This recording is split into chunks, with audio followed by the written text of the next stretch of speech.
Hello, YouTube fans. Welcome to this, back by popular demand, this episode of Double the Insanity. As always, I am one of your gracious hosts, Double A, along with my co-host here, J Rose. Yeah, yep. Or J Hot Rose. Wheels, Butt Tuba, whatever you want to call it. Screw you, Eric. Today, this episode is brought to you by Fago Moonmas. Get it in San Diego. Or in Detroit. Wow. Or you go to any Bevmo. Anyways, we're doing our Wrestlemania prediction show, where we're going to run down our card and go by who we think should win or who we think will win. First on the card is obviously a bathroom match. I really don't care who wins. And I'll probably be still at work when it happens anyway, so I won't see it anyway. But it's a Divas tag match with Beth Phoenix and Eve Torres tagging up against Maria Menudo, or whatever you want to call her, and Kelly. Personally, I think Team Beth Phoenix Torres should win the match. But we know the history of WrestleMania, they always give it to the celebrity. I don't think only one time not a celebrity walked out victorious, and that was the WrestleMania 2 20-man Battle Royal, where you had half wrestlers, half football celebrities, and you actually had a wrestler win that one. What's your opinion on that one? Beth Phoenix and Eve? Yeah. I think Eve. You think Eve? I think Eve's gonna win. I hope Eve's gonna win, actually. Well, I like the Hosky. the Hosky? She's a Hosky. Yeah.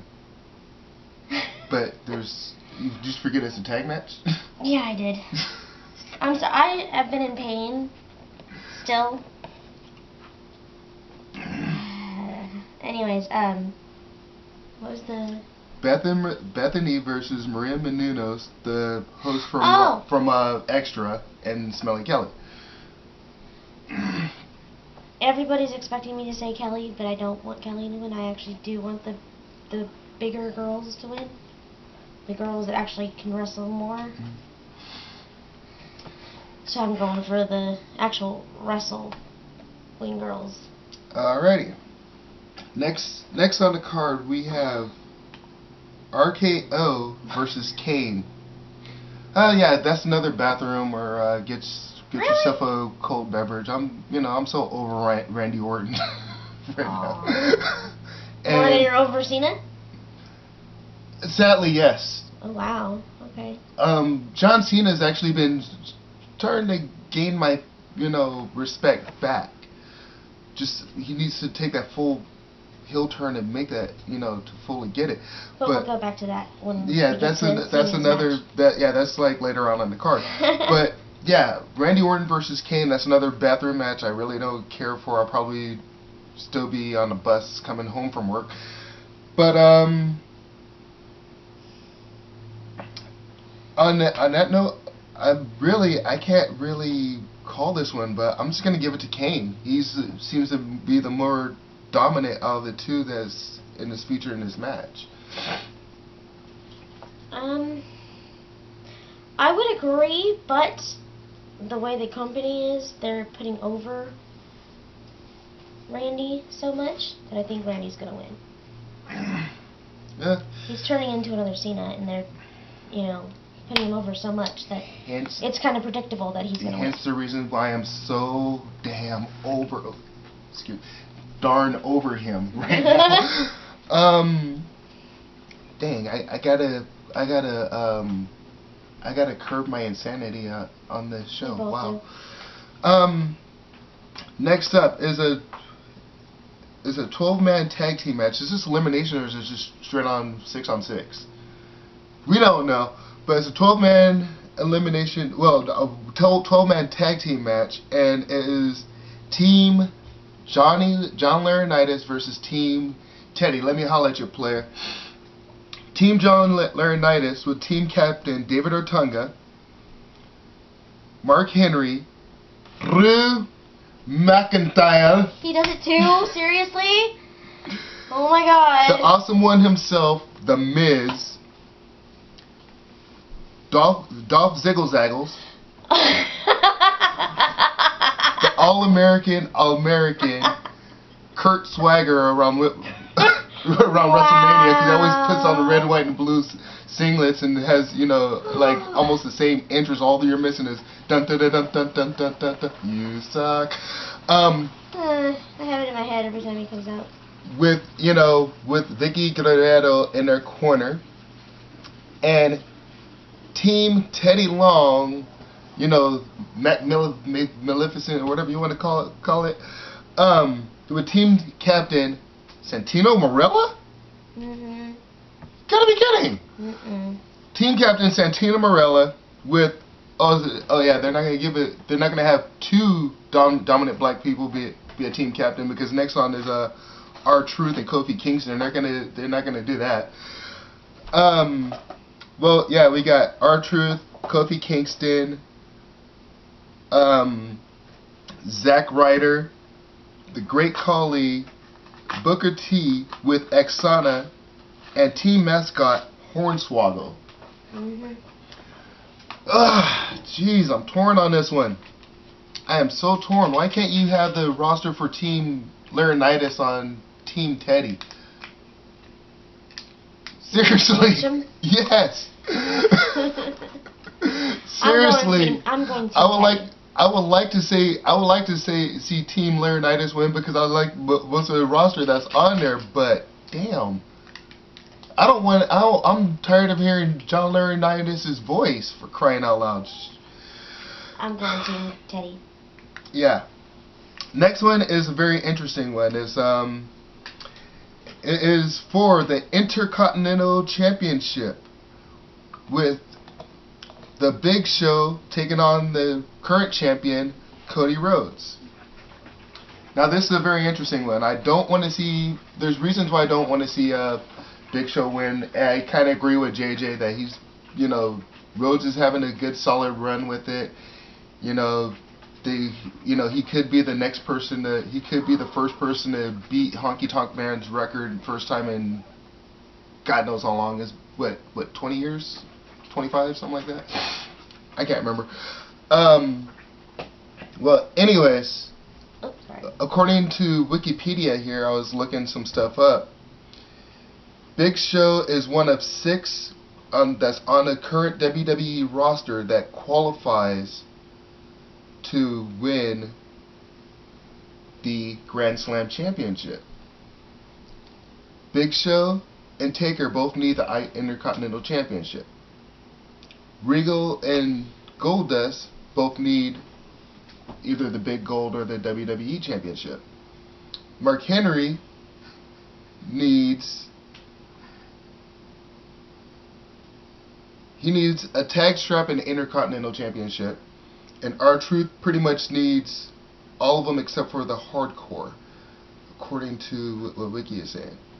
But if the Big Show wins, he'll be number 12 since Shawn Michaels became the first ever Grand Slam Championship. So, this could be his way to say, you know what, I'm tired, I want to retire, and if I'm going to retire, at least let me go out with a bang. So I can almost see them giving it to Big Show just for that reason, and that reason only. What's your opinion on that one? I think Cody's going to retain. You think Cody's going to retain? I think Cody's going to retain. Because I think he is doing a good run with it. I think he's, just doing really well with it. I don't think he's had enough time yet with it. Interesting. Next up is it was 1, 2, 3. Got a quadruple main event going on this year? Jeez. Or number 1 on a semi-main, if you want to look at it like that. You got the Hell in a Cell, the undefeated streak on the line with special guest referee HBK Undertaker versus Triple H in the Hell in a Cell. This one is going to go very interesting. There is no telling which way, shape, or form this match can go. Everybody knows that's been following wrestling knows that Shawn screws people over. Will he screw over Trips? Will he screw over Taker? Will he call it down the middle? Personally, I think Shawn has to call it down the middle because he's retired. If he screws anyone over, it's going to cause for a storyline where he's going to have to come back, step back in a square circle and start competing again. It's not like it hasn't been done, though. True, but that whole monumental moment last year at, it's called the Hall of Fame, wouldn't mean nothing. Hello, Flair. He went to another company and did it. Still came back to wrestling. And he actually was wrestling a little bit in WWE before he went to TNA. He made appearances. He still came back and wrestled. He made appearances, but I don't think he ever wrestled. He did. Well, he was wrestling again. I don't recall it.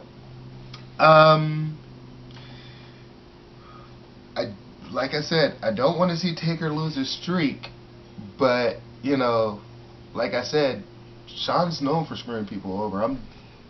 I'm torn on it. I really don't have a prediction on this one. You think he's gonna screw over his best friend though?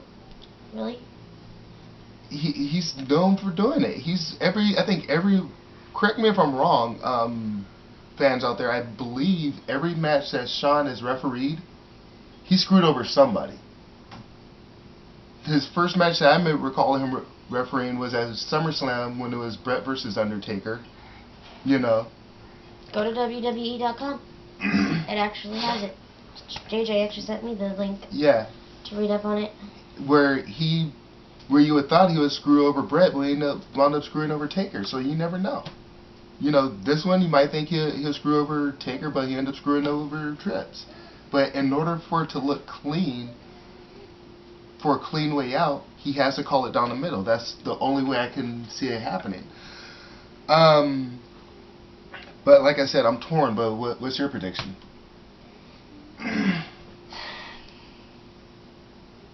If I want to be fair, I'm gonna have to pick Undertaker. If I want to be my typical girl self, I'm gonna have to pick my boy Triple H. Cause he's pretty. I love my Triple H. Yeah. But I think Undertaker, because he needs to go out with a bang. I agree. I do agree with that. Like I said, I'm torn. I really don't have a prediction or a pick for this one. Next, I'm going to kind of skip, and we're going to go to the next one, but I'm going to come back to it at the end when it's all said and done. For the World Heavyweight Championship, you have the champion versus the 2012 Royal Rumble winner, Sheamus, for the title. I'm just gonna go right off the rip and say Sheamus because they've been pushing him too strong for him not to walk away from WrestleMania. Is Sheamus and who? Daniel Bryan. Oh. Oh wait, I'm sorry. That's his slave name, Bryan Danielson, right?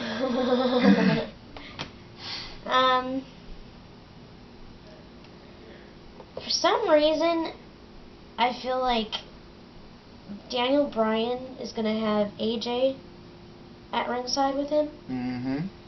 And I think AJ's gonna get involved. Hell, she might cost him the match. Yeah.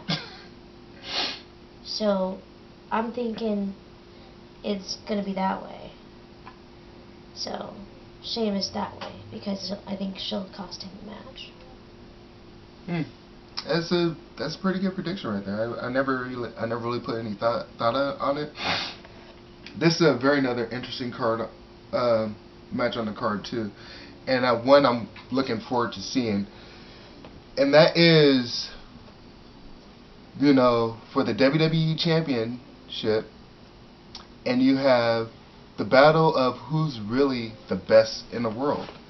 You have Y2J, Chris Jericho, challenging the current champion, CM Punk. I think it's gonna be CM. because he is the best. And I think he needs to prove it, especially after all the taunts and all that, that Jericho's been doing. I think he needs to just step up and be like, you know what, you pissed me the F off. I'm gonna beat your butt and do it. You know what? That makes a lot of sense, but I'm personally, I'm a big fan of both. I like both too, but I know, but I can honestly say I've been a Jericho-holic way longer than I've been a Punk fan. So personally, I like to see Jericho walk out. I mean, it's not, and it's like almost inevitable. Everything that he was being a jerk for the past couple of weeks, throwing CM Punk's family up under the bus. But I've stated, even true. Huh? If it's even true. I mean, yeah, his dad, I think, is an alcoholic for sure. But I don't know about his mom and his sisters. Yeah, but thing that he's been saying. At the same time, Punk's been kind of confirming everything that Jericho's saying, and two, I can't really get mad at Jericho for it because last year and for the past couple of years, every time Punk was in a feud with somebody, he was doing the same damn thing to other people when he was the top heel in the company. He did it to the Hardys. He's got good match tactics. I mean, good wrestling tactics. I mean, he is a good taunter. He taunts like crazy, but let's see if he can back his taunts up by wrestling. Oh, he can wrestle. I know he can wrestle, but I'm saying wrestling one of the biggest people in the company right now, and winning. I think it's going to be Punk. Yeah. Yeah, we definitely have our different opinions on that one. Personally, I still think it's going to be Jericho. I mean, he's known for just pulling off upsets. I mean, first time he became the WWE champion, he pinned The Rock and Stone Cold in the same night. I know we've heard it many and many times before, but that's the truth. Speaking of The Rock, we're going to the last match that we have here on the card. The one that's supposed to be the main event. You have John Cena, Mr. Fruity Pebbles, or Barney the Dinosaur, whatever The Rock was to call him this week, versus the most electrifying man in sports entertainment today, the people's champ, the Brahma Bull, the great one, the eyebrow-raising movie star. Yeah, most electrifying movie star in sports and entertainment today. I'm torn on this one. I'm torn. Personally, I think Cena should win because Cena's gonna bring back ergonomics and bring it hardcore. The Rock really has nothing to prove. Once he walks out the door in Miami, you're not going to see him again unless it's in a Tooth Fairy Part 2 or a G.I. Joe movie, or unless he decides to make a guest appearance as a ring announcer or whatever. He's not going to be back in the type of magnitude that he's in, like actually getting in the ring. This is his last match. He's done. However, if he goes into this match as The Rock, the wrestler, it's going to be Cena. But if he goes in as Dwayne, the movie star, it's going to be The Rock, because Mania always gives the match to the celebrities. In this case, The Rock is the celebrity. I agree. It should be Cena. Rock has nothing else to prove. This could be his way to pass it. The noble thing to do is to say, you know what? You are the face of the company right now. You are the face of the business right now. 8-9 years ago, I was the face of the business. Now I'm passing the torch. Yeah, but The Rock's a douche, so he's not going to do that, I don't think. The one that cares about the business, The Rock, the one that cares about the business, who hasn't been there for how many years, and Cena's shown up every single freaking night. Let me finish. You know, if he's going back to The Rock, you know, Rocky Maivia moment, the one that, you know, the one that was birthed, it was literally born into the business, right? He'll do the noble thing and put John Cena over and pass the torch. Now, if he's going in as Dwayne, you know, Dwayne Johnson, we gotta give the match to him. You know, that's my opinion. My opinion only. What do you fans think? Leave your comments. You know, leave your comments on, you know, at the end of this show. Till next time, you know who I am. I'm Double A. This is J Rolls, Jade Hogan. Peace. Bye.